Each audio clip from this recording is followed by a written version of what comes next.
So we break it down into three ways of doing it. One is looking at audiences and creating accessible spaces within the festival for audiences of different kinds, neurodiverse people, speech and hearing impaired people, blind people, so they can access various art forms.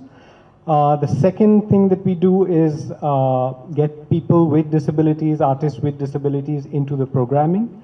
So I'm curating a show called Therefore I Am, where artists from different parts of India, 7 artists from Ladakh, from Nagpur, from Bhopal, from Berkeley in the USA, they're coming and interpreting how their lived experience of disability through art. It's very exciting. It's near the Inox in the Access Village.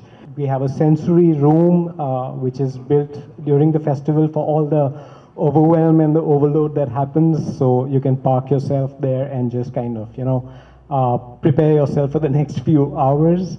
So those are the kind of things that I've been doing, and also trying to infect other curators about access, which is an ongoing process.